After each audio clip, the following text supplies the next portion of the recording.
How many people get raise? Nobody uses. How many people use star points in the class? Uses. If power goes, what do you do? If power goes, can you continue without the power point? Yeah. Very good. Some people start sweating in an air conditioned room without the power. What do I do? Sometimes I wonder, Surendra, whether PowerPoint is doing the presentation or you are doing the presentation. Even though without teleprompter. Sir, one student gave a great evaluation for teacher. End of semester. Wonderful lectures by Microsoft Word. So who taught that boy? Microsoft. So who is the master? Who is the tool? PPT is your tool, but PPT becomes the master. Like, as I am not using today PPT. When you put up PPT, you will also look there. What do students say? Sir, you also sit down with us, all of us will watch it together.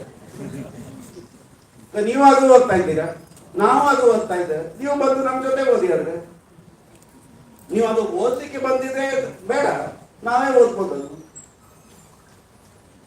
So who has become the master? Now this is my challenge, Chandrakanti. Stupidity is becoming natural. Many of those points I put up on my slide, I can manage myself, but I put it on slide. India became independent on 15th August 1947. As if you can't remember that. Does that need to go on your slide there? Now, what change has AI brought to center state relations and factories? I told you one. Infrastructure is created by federal government. Implementation has to be done by local government. Result? There are differences in capacities between states. ಒಂದು ರಾಜ್ಯದಲ್ಲಿ ಅದರ ಸದುಪಯೋಗ ಆಗಬಹುದು, ಇನ್ನೊಂದು ರಾಜ್ಯದಲ್ಲಿ ಅದರ ಉಪಯೋಗ ಮಾಡಲಿಕ್ಕೆ ಅವರಿಗೆ ಸಾಧ್ಯ ಇಲ್ಲ. And when there are capacity differences between states, one state is able to move forward faster, another is not. There are also differences with regard to updating. I won't name the state. I had gone to a particular state where an IAS officer was using AI. And then I reminded him, sir, what you are using is 2004 data. And we now have 2024 data. Is that so? Then he looks at his assistant. Why did you not update the data? Update it. Update, I don't know if I am stirring the hornet's nest. Are we updating our data in our classrooms? Once it happened to me, sir. The new class I was taking, I had never gone to that class before. And the problem was, the head of the department came with me and told students, today Vice Chancellor is taking class for you.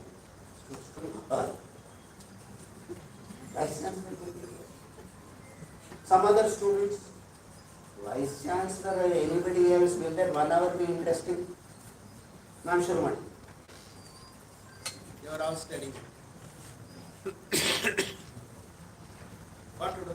I told India ranks based on HDI index. What happened then?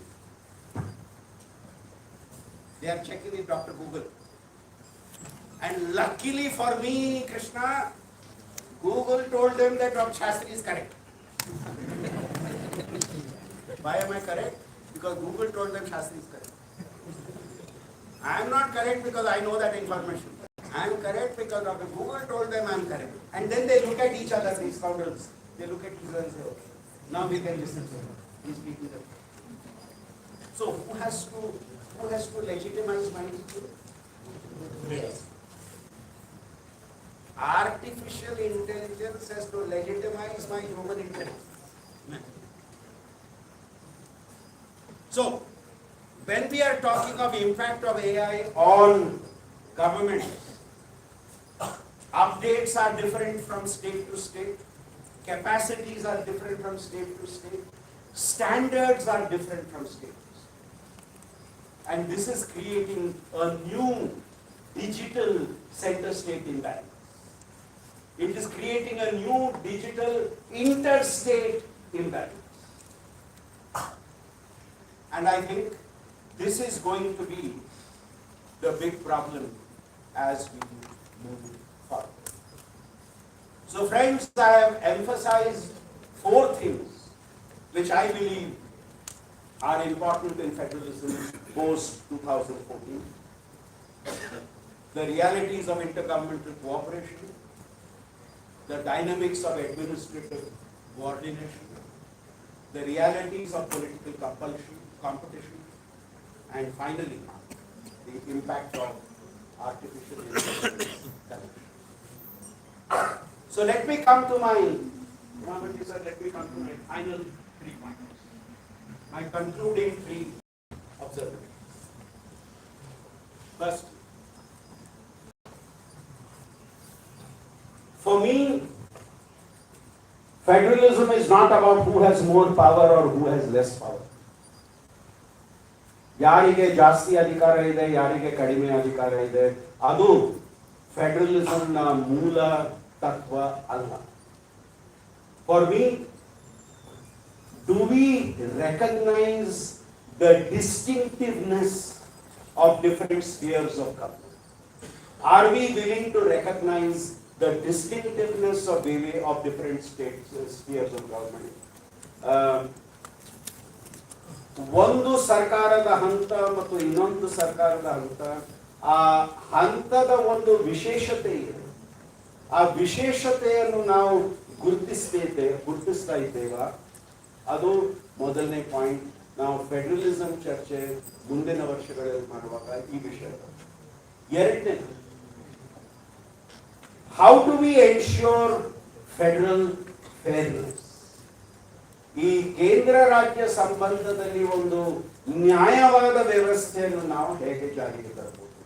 Ensuring federal fairness is about a double engine sarkar, but a double engine sarkar where the state and center are both recognized and run on parallel lines because they have distinctive functions to perform.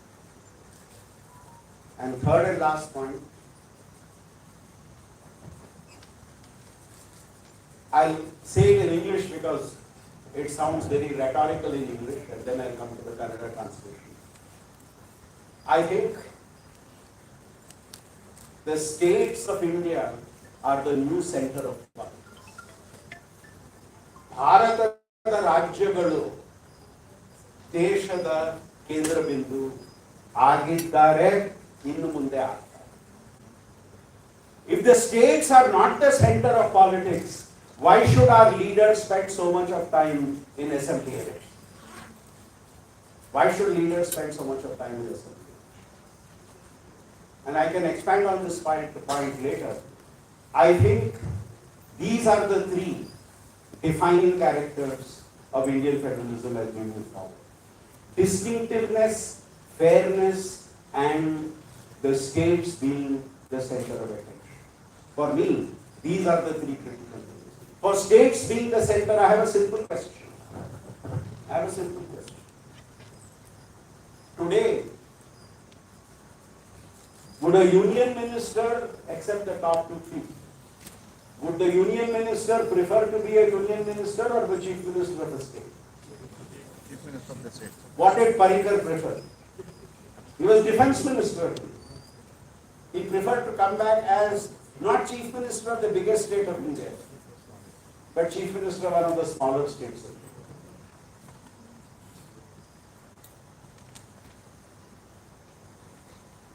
Is a lot of our prime minister's success linked to the fact that for 12 years he was the chief minister of the state? Modi ji himself accepts that a lot of my grounding and administration came during my 12 years in Gujarat. And remember, this is the first time in India's history that a chief minister directly became a prime minister. You may say Devegowda from chief minister went to prime minister. But when that election was held, Did Devegowda ever dream that I'll become Prime Minister after the election? You had a Chief Minister who was the Prime Ministerial candidate of a party. Never happened before that. We have had Chief Ministers becoming Prime Ministers. It may be a Narasimha Rao, it may be a Morarji Desai, it may be a Charan Singh, or it may be a VP Singh. But here was the case of a sitting Chief Minister becoming Prime Minister. Just as the case of a sitting Vice Chancellor now joining us, and then everybody suddenly realizing who is coming on. Thank you. So friends, states as the new center, for me, these are all the important indicators. So Mahapati sir, I went 10 minutes beyond what I told you, and that I blame them for that because they asked questions in between. So now it's open to questions.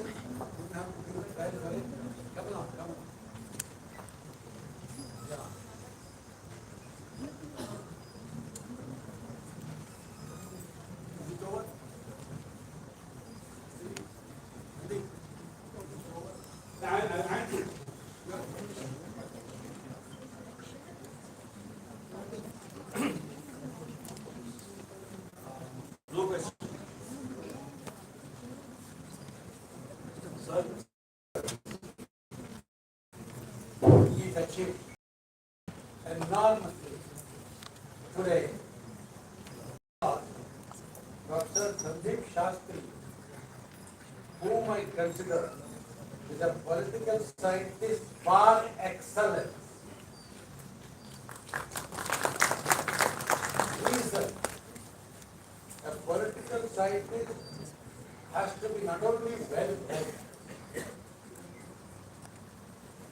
not only capable of delivering good lectures, but to be a good scientist, you will have to be a field worker too. Data collection, field study, data management. And here is Sandeep Shastri, who is excellent in all these fields. And is writing.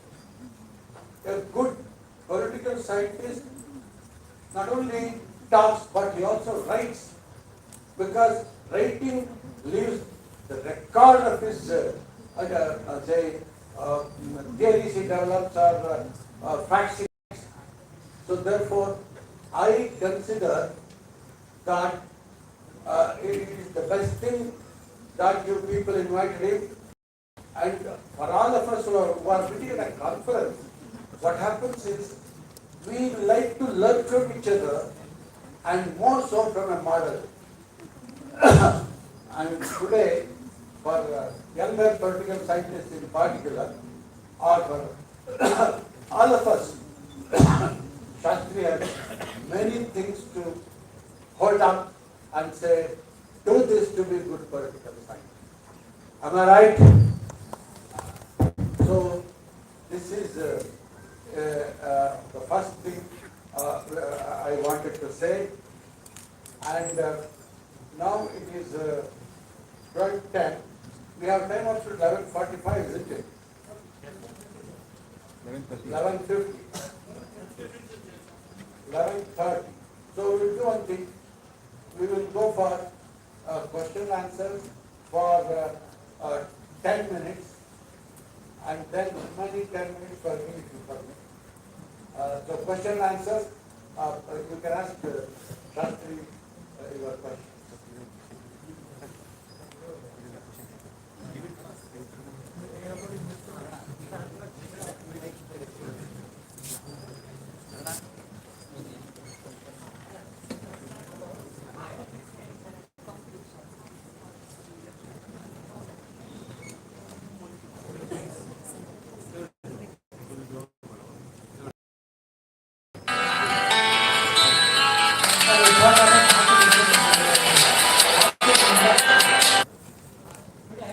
You are saying only the media, TV, artificial intelligence, doing many more work to the people.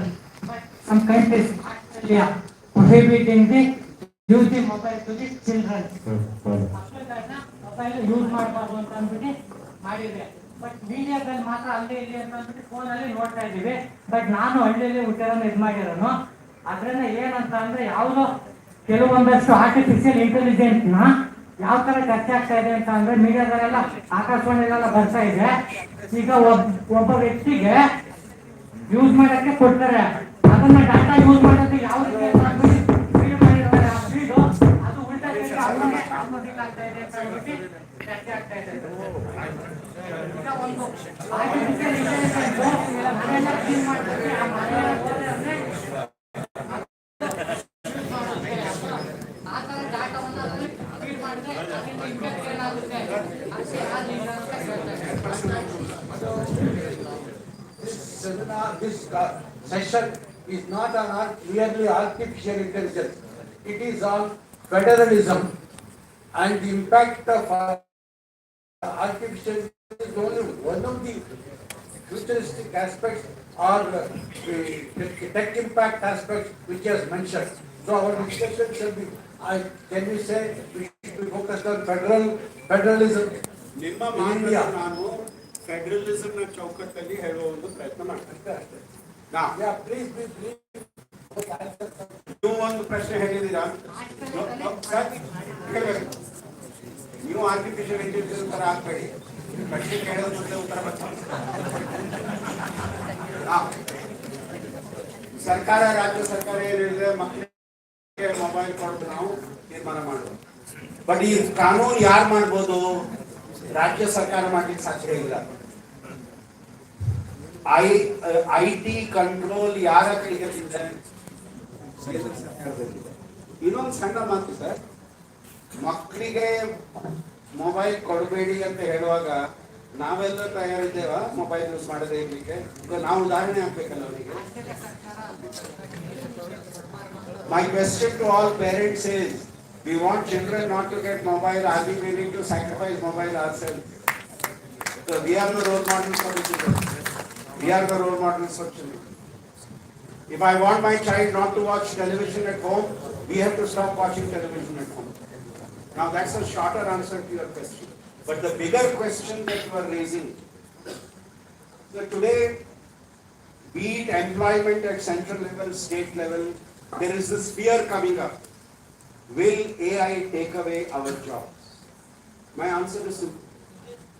AI will not take away our jobs. We have to become better skilled for the jobs that are responsible. AI ಏನ್ ಮಾಡ್ತದೆ? Routine ಕೆಲಸಗಳು AI ಮಾಡಲಿಕ್ಕೆ ಶುರು ಮಾಡ್ತದೆ. Routine ಕೆಲಸಗಳು, routine jobs it will continue to do. We need to be better skilled to be there. Opportunities are there. Are we better skilled for this opportunity? Dharma sir is here. We don't have, I mean, today we say a lot of people who graduate are unemployed. It's not that they are unemployed. We have not given them the skill set that they require in order to become employed. And this is the challenge that AI will pose to us. Now, I go back to my point, sir. Regulation by the state is important. I'm a big fan of cricket, so I keep watching IPL. I'm horrified now when IPL commentators use ChatGPT for answers. I'm sure you have all seen that. The commentator will ask ChatGPT, how has this player become better? You are watching the match. Can't you say how the player is becoming better? Why do you need ChatGPT to tell you how that player is becoming better? So, and let's also remember this. AI is there to scale. ಅದು ಒಳ್ಳೇದ ಕೆಟ್ಟದ ಪ್ರಶ್ನೆ ಅಲ್ಲ, ಅದು ಇವತ್ತು ಇದೆ ನಮ್ಮ ಮಧ್ಯೆ ಇದ್ದ ಸಂದರ್ಭದಲ್ಲಿ ಅದರ ಉಪಯೋಗ ನಾವು ಹೇಗೆ ಮಾಡ್ತೇವೆ ಅದು ಮುಖ್ಯ. Yes, let's go back there. Yes. Then back. I don't know how this question will fit into this debate, but it was an excellent presentation which I listened in the last couple of days. My question is, if you look at from 2014, the approach from the center, whenever they are talking about federalism, they were talking about why we need a one nation, one election, because it's functionally perfect. This functionally perfectionism is coming again and again in between the discussion of federalism. But this functional perfectionist argument which is bureaucratic in its nature. It is completely against the spirit of democracy and the delegation, which is also very important part of the democracy. So I think democracy can't be a functional perfection. Autocracy can. Sir, there are 2 points which people make. 5 ವರ್ಷದಲ್ಲಿ ಒಮ್ಮೆ ಮಾತ್ರ ನಾವು ಮತಗಟ್ಟೆಗೆ ಹೋಗ್ಬೇಕಾದ್ರೆ ಇಷ್ಟು ಚೆನ್ನಾಗಿರ್ತದೆ. 1 day in 5 years and then the rest of the 365 multiplied by 4 minus 1 days. Yeah. Governance can happen. Yeah. That's the other point. Money can be saved. Counter argument. Are you sure everything can be done in 1 day? And are you guaranteed that governance will happen the other 3 years, 364 days? 4 years, 364 days? Even now when pockets for governance are there, is governance happening?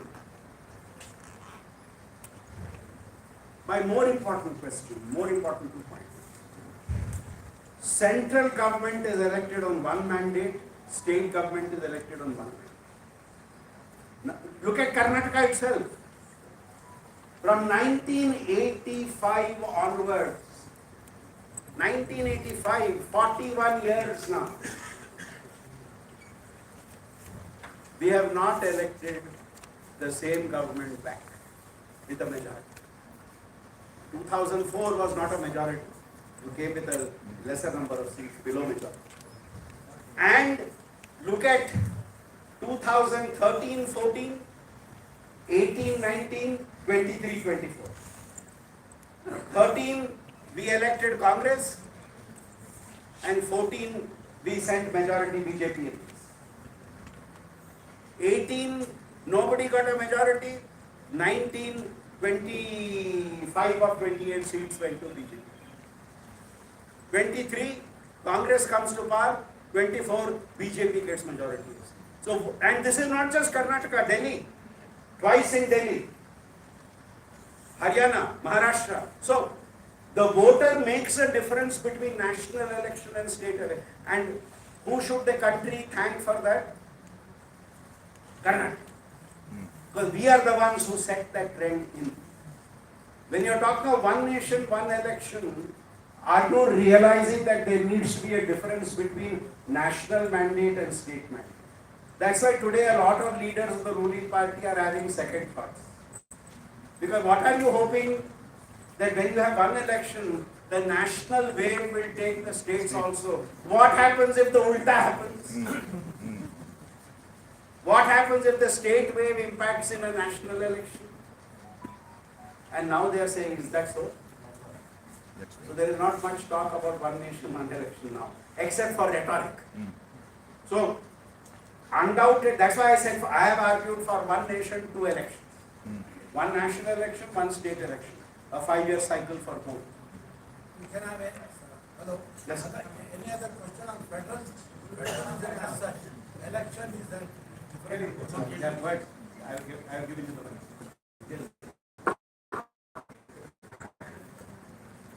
Sir actually ನೀವು ತುಂಬ ಚೆನ್ನಾಗಿ ನಿಮ್ಮ ವಿಚಾರಗಳನ್ನು ನಮ್ಮ ಜೊತೆ ಹಂಚ್ಕೊಂಡ್ರಿ.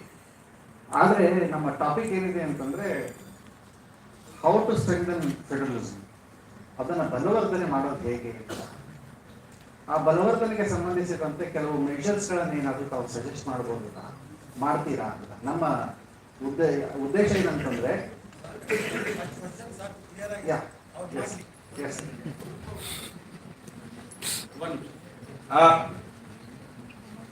ಕೃಷ್ಣ ಅವರು ನೀವು ಹೇಳಿದ ಪಾಯಿಂಟ್ ನಾನು ಕನ್ಕ್ಲೂಡ್ ಮಾಡಿದ 3 ಪಾಯಿಂಟ್ ಗಮನದಲ್ಲಿಟ್ಟರೆ ಕನ್ಕ್ಲೂಷನ್ ಬರ್ತದೆ. How do you strengthen relations between central and state? 1, recognizing distinctiveness of the spheres. Number 2, ensuring federal fairness, which is a right meaning for double engine sarkar. And number 3, states as the real center of politics. Once we privilege these 3, and once we allow the administrative coordination to continue thanks to the role of the bureaucracy, many of the issues in center-state relations get resolved. I also would add a fourth point. Maybe all political parties need to come to a consensus that when we campaign, now it is there are rules which the election commission has laid down. But how much of that do we follow? And are we selectively penalized for not following? Now, these for me are the 4 points which need to be taken for. Yes, sir. Yes, sir, sorry. Sir, you want to point to somebody else? Sir ನಾನು ಪ್ರಶ್ನೆ ಅಲ್ಲಿ ಅವ್ರ mic sir ಅವ್ರಿಗೆ mic ಬಂದ್ಬಿಟ್ಟಿದೆ ನಿಮ್ಗೆ ಹಾಕಿಲ್ಲ. Sir ಕೇಂದ್ರೀಯ ಪಕ್ಷಗಳಾಗಲಿ ರಾಜ್ಯ ಮಟ್ಟದ ಪಕ್ಷಗಳಾಗಲಿ ಅಲ್ಲಿ ಇತ್ತೀಚೆಗೆ ಒಂದು 5-6 ವರ್ಷದಲ್ಲಿ ಗಮನಿಸಿದಂಗೆ ಇವತ್ತು ಒಂದು ಪಕ್ಷದಲ್ಲಿ ಇರ್ತಾರೆ, ನಾಳೆ ಇನ್ನೊಂದು ಪಕ್ಷಕ್ಕೆ ಹೋಗ್ತಾರೆ. ತಾತ್ವಿಕ ಪದ್ಧತಿ ಏನು ಕಾಣಿಸ್ತಾ ಇಲ್ಲ ಸರ್. ಇಲ್ಲಿ ಪಕ್ಷಾಂತರ ನಿಷೇಧ ಕಾಯ್ದೆನೂ ಕೂಡ ಇದೆ.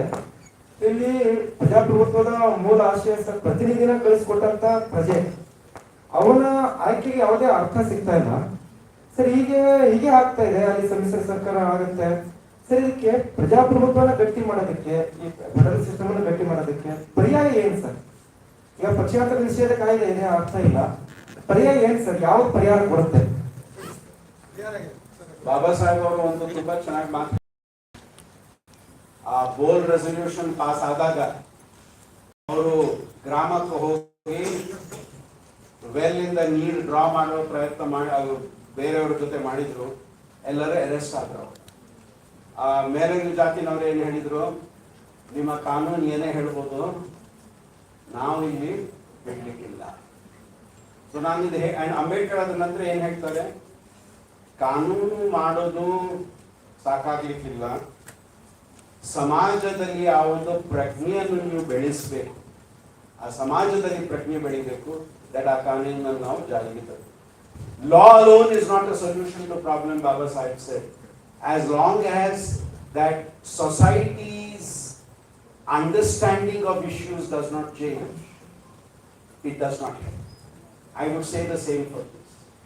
Simply passing a law to end defection does not help. Human intelligence is so good that you will find a new way of doing it to circumvent the law. You know what's the only solution? You and I as voters reject such kind. That's the only solution. And Karnataka has done that. Out of 12 people who defected, first time they won. Second time only 5 of them were able to win. 7 of them were sent home by the voters or by their own party. The new party they joined said, okay, one term over, now go. So at the end of the day, it's only the voter who can solve these issues. And let's not expect our law is not a magic wand which can solve all problems. At the end of the day, you need people to exercise their rights in a democracy and make sure that such people do not.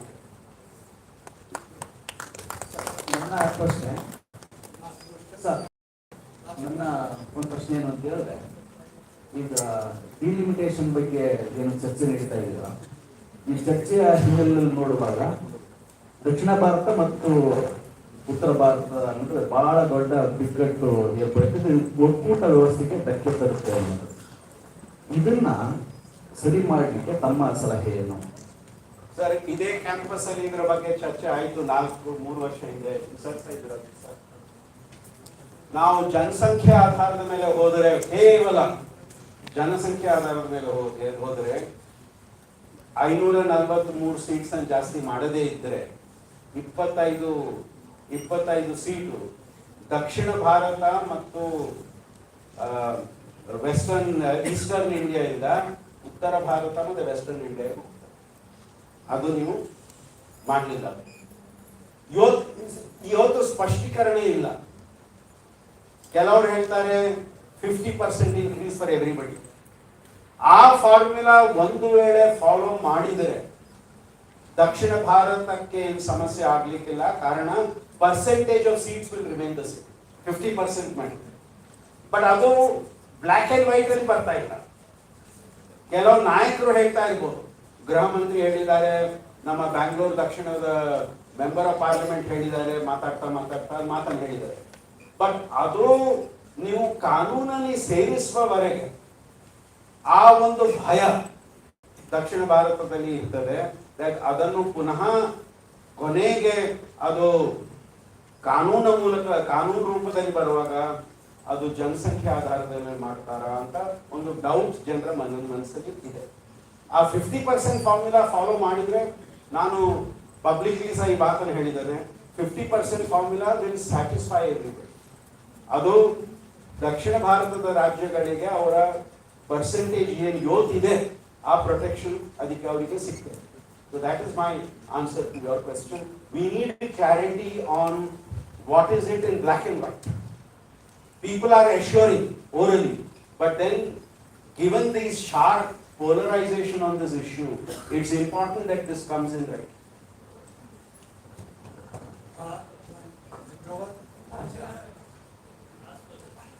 The last question. Yeah, it's working, sir. Go ahead. Yes, sir. I have three issues. I don't know in which of the four is that you are going to fit. First is special intensive division. Second is the friction between governor and the constitution. Third is the electoral bonds. How do you relate these to the federal structure? Because, Sir, paucity of time, I'll focus only on the second one. I think, I may take one of these because yeah, okay, Umabati sir will talk about some of those issues, so I would leave it to him.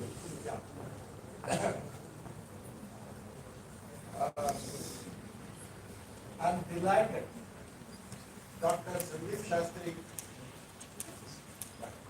Both of us are very thin, so Sandeep Shastri has delivered one of the excellent lectures I have heard you do on federalism. Federalism, very comprehensive. How it started and what stages it went through, and now different party systems, the impact of different party systems, and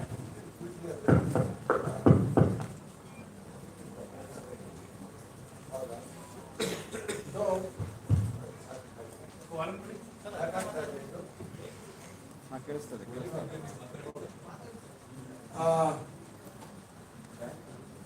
ಬಹಳ comprehensive ಆಗಿ ತಂದುಕೊಟ್ಟಿದ್ದಾರೆ. Both political, administrative and technological issues in federal relations ಅನ್ನ ಬಹಳ ಚೆನ್ನಾಗಿ cover ಮಾಡಿದ್ದಾರೆ. ನಾನು ಎಲ್ಲರೂ point out ಮಾಡ್ಕೊಂಡಿದ್ದೀನಿ.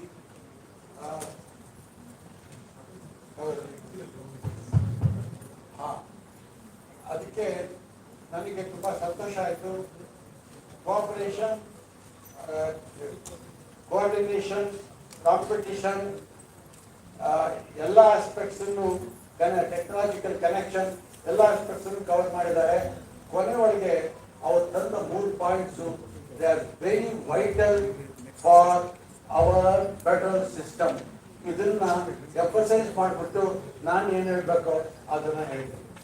ಅವರು ಎಂಫಸೈಸ್ ಮಾಡಿರೋದು ನೋಡಿ, ಕನ್ಕ್ಲೂಷನ್ ಅಲ್ಲಿ ಅವರು ಈ ಯಾಕೆ ಫೆಡರಲಿಸಮ್ ಇರಬೇಕು, ಒಂದು ಡಿಸ್ಟ್ರಿಬ್ಯೂಷನ್ ಆಫ್ ಪವರ್ ಕಾನ್ಸಂಟ್ರೇಟ್ ಆಗಬಾರ್ದು ಅನ್ನೋದು ಒಂದು aspect.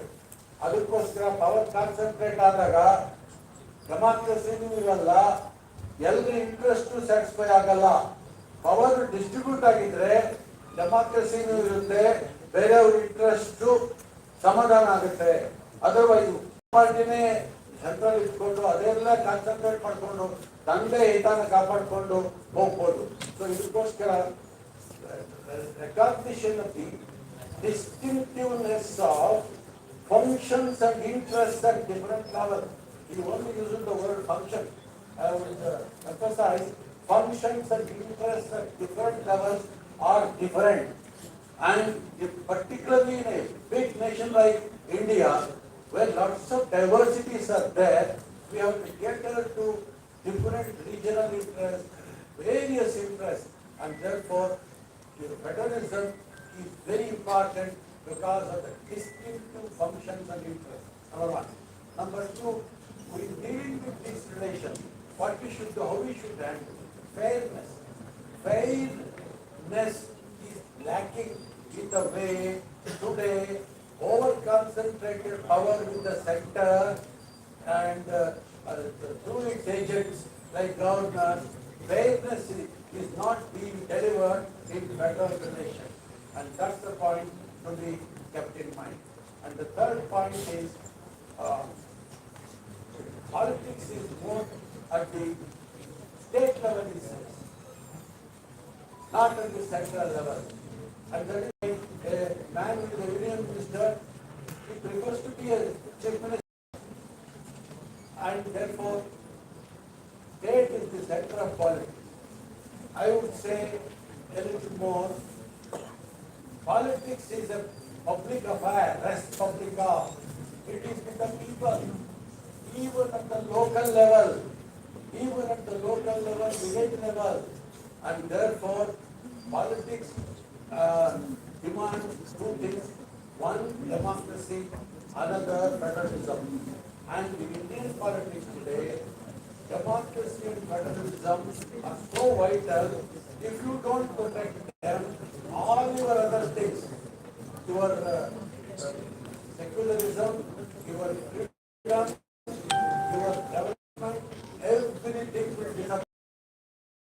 Somebody asked me the question, very vital thing is how to develop our democracy, improve our democracy.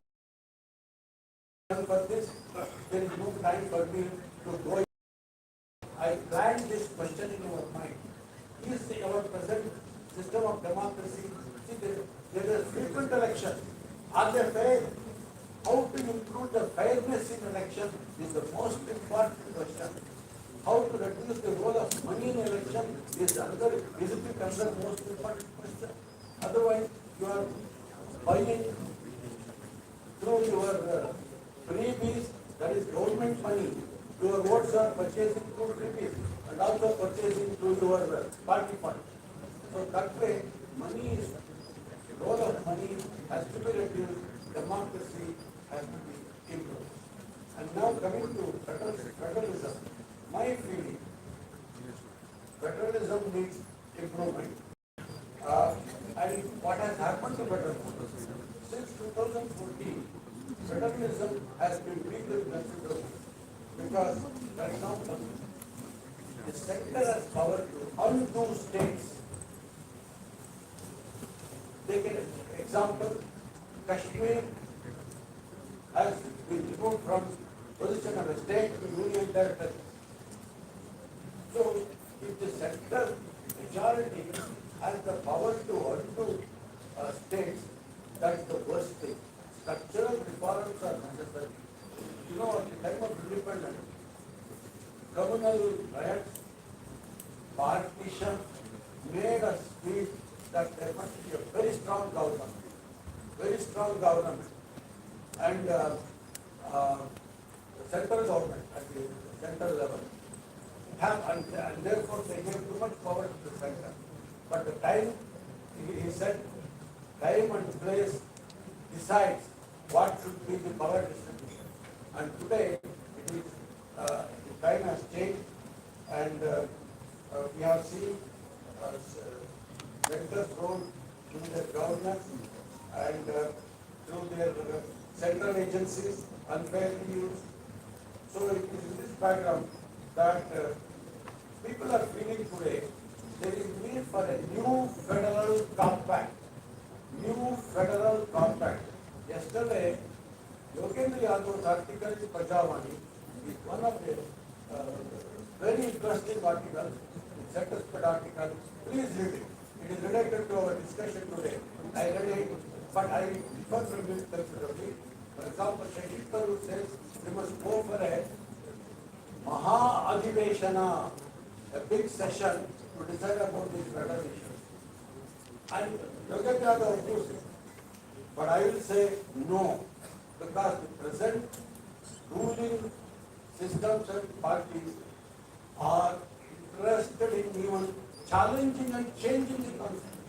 There is danger to the constitution, and that danger has to be well cared and changing of the constitution, because they consider this as a colonial constitution, nothing to do with our Sanatana Dharma, and therefore they want to change the constitution. And I think as students of constitution and political science, we must keep the present situation in mind, and therefore I would say there is no need for any new constituent assembly or a Mahadiveshana to improve our democracy or federalism. I would emphasize this should happen gradually, and the method has to be say through conventions, interpretations, and only slowly consensus-based amendments to the constitution. We have to bring improvements to our federal system as well as to our democracy. And this slow method of convention and the interpretation and then amendments to constitution we must adopt, and in this method what we have to do is not only include the autonomy of the state, but include the autonomy of sub-state interest. You know, people is burning for so many years. Why? There are so many groups and say, tribes, regions. They have their own interests, and we are not. Our federal system has not been able to cater to them. I wrote a chapter in that book on separation in 1975. Sub-state autonomy. Sub-state autonomy is very vital, and regional, tribal, linguistic, a Kodava, Zulu interest, or a Konkani interest, or a regional tribal interest.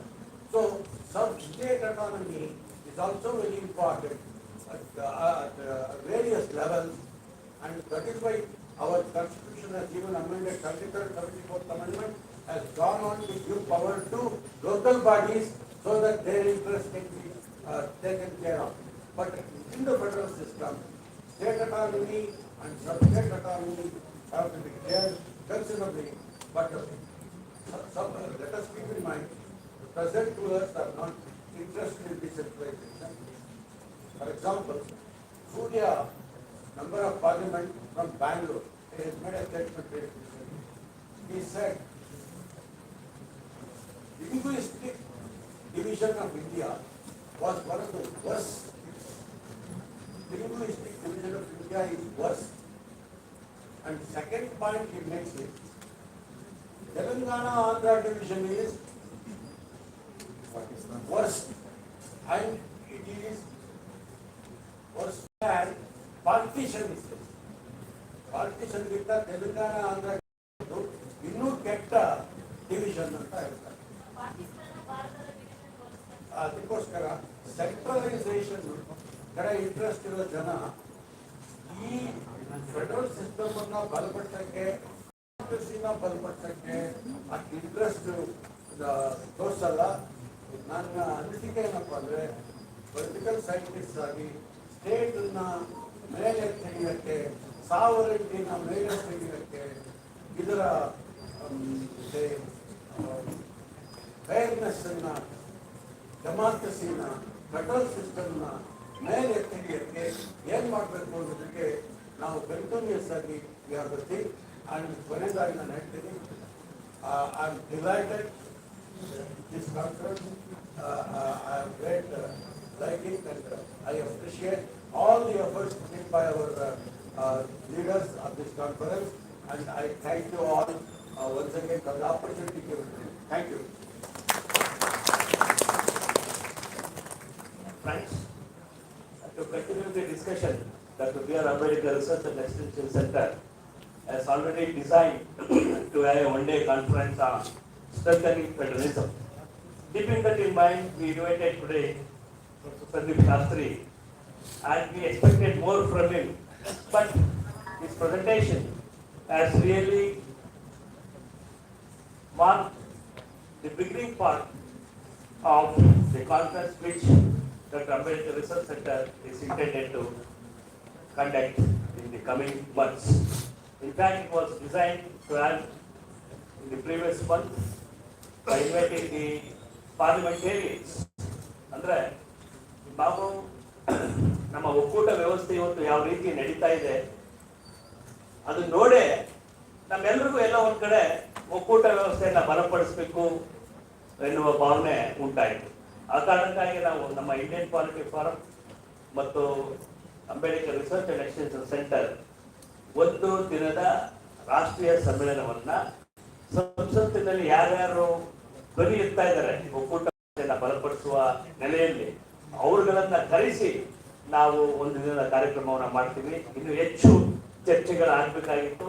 ಇದು conference ಅಲ್ಲಿ ಯಾವಾಗಲೂ time, ಅದಕ್ಕೆ ನಾವು ಪ್ಲೆನರಿ session ಅನ್ನ ಇಟ್ಟಿರ್ತೀವಿ. ನಮ್ಮ ವಿದ್ಯಾರ್ಥಿಗಳಿಂದ ಹೆಚ್ಚು ನಿರೀಕ್ಷೆಗಳು ಇಟ್ಟಿದ್ದು, ಪ್ರಶ್ನೆಗಳಿಗೆ ಹೆಚ್ಚು ಅವಕಾಶ ಇಲ್ಲದೆ ಇರೋದ್ರಿಂದ ನಾವು ಮುಂದಿನ ದಿನಗಳಲ್ಲಿ ನಮ್ಮ ಭಾರತದ ಒಕ್ಕೂಟ ವ್ಯವಸ್ಥೆಯನ್ನ ಸಂವಿಧಾನದ ನೆಲೆಯಲ್ಲಿ ಬಲಪಡಿಸುವಂತಹ ಮನಸ್ಸುಗಳನ್ನ ನಾವು ತಯಾರಿ ಮಾಡಬೇಕಾಗಿರ್ತಕ್ಕಂಥದ್ದು ಇವತ್ತು ಹೆಚ್ಚು ತುರ್ತಿರೋದ್ರಿಂದ ಈ ಸಮ್ಮೇಳನದಲ್ಲಿ ಈ ವಿಷಯವನ್ನ ನಾವು ಇಲ್ಲಿ ಕೈಗೆತ್ತಿಕೊಂಡಿದ್ದು. ನಮ್ಮ ಸಂದೀಪ್ ಶಾಸ್ತ್ರಿಯವರು ತುಂಬಾ ಸಂತೋಷದಿಂದ ನಮ್ಮ ಕರೆಯನ್ನ ಗೌರವಿಸಿ ಬಂದು ನಮ್ಮ ಜೊತೆಗೆ ಮಾತಾಡಿದ್ದಾರೆ. ಅವರಿಗೆ ಎಲ್ಲರ ಪರವಾಗಿ ನಾನು ಆತ್ಮೀಯವಾಗಿ ಅಭಿನಂದನೆ. ಅವರನ್ನ ನಮ್ಮ ಸೈಂಟಿಸ್ಟ್ ನಮ್ಮ ಜೊತೆ ಅವರೇ, ನಮ್ಮ ಸಂಘದ ಹಿರಿಯ ಸದಸ್ಯರು, ವಿಶ್ವವಿದ್ಯಾಲಯದಲ್ಲಿ ಕುಲಪತಿಯಾಗಿ ಸೇವೆ ಸಲ್ಲಿಸ್ತಾ ಇದ್ದಾರೆ. ಪ್ರೊಫೆಸರ್ PL ಧರ್ಮಾರ್ ಅವರು ಈ ಕಾರ್ಯಕ್ರಮಕ್ಕೆ ಬಂದಿದ್ದಾರೆ. ಅವರು ಸಂದೀಪ್ ಶಾಸ್ತ್ರಿ ಅವರ ಕಾಂಟೆಂಪ್ರರಿ, ಅವರನ್ನ ಗೌರವಿಸಬೇಕಂತ ಹೇಳಿ ಅವರನ್ನ ವಿನಂತಿಸಿದರು.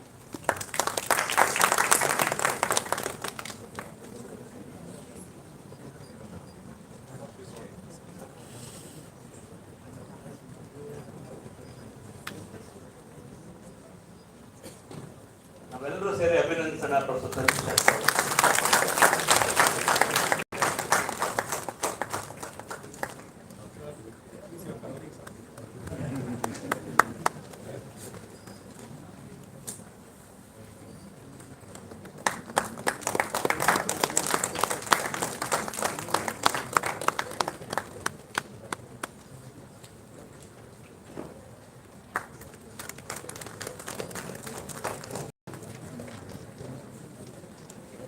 ಹಾಗೆ ಪ್ರೊಫೆಸರ್ ಉಮಾಪತಿ ಅವರು ಈ ನಾಡಿನ ಹಿರಿಯ ರಾಜಕೀಯ ಚಿಂತಕರು, ಅವರು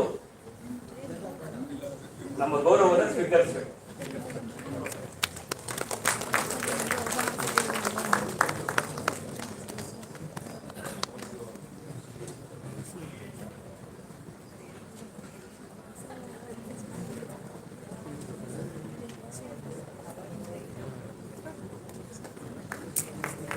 ಮಾನ್ಯ ಕುಲಪತಿಗಳಿಗೂ ಅಭಿನಂದನೆಗಳು, ಗೌರವವನ್ನು ಸೂಚಿಸಿದ್ದಕ್ಕಾಗಿ. ಈಗ ನಾವು ಒಂದು 15 ನಿಮಿಷಗಳ ಕಾಲ ಟೀ ಬ್ರೇಕ್ ಅನ್ನ ತೆಗೆದುಕೊಂಡು ಮತ್ತೆ 12 ಗಂಟೆಗೆ ಸೇರಿ ನಮ್ಮ ರಾಜ್ಯ ಸರ್ಕಾರವನ್ನು ಬಲಪಡಿಸುವ ಮಾತುಗಳಿಗೆ ನಾವು ತಯಾರಿ ಆಗೋಣ ಅಂತ ಹೇಳ್ತಾ ಪರವಾಗಿ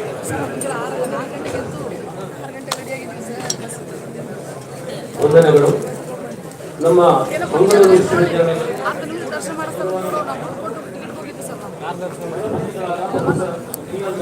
ಅವರು ಮುಂದಿನ ಗೋಷ್ಠಿಯಲ್ಲಿ ರಾಜ್ಯಶಾಸ್ತ್ರವನ್ನು ಬಲಪಡಿಸುವ ವಿಷಯದಲ್ಲಿ ಬಹಳ ವಿದ್ವತ್ಪೂರ್ಣವಾದ ಒಂದು ಗೋಷ್ಠಿಯನ್ನು ನಡೆಸಿಕೊಂಡಿದ್ದಾರೆ.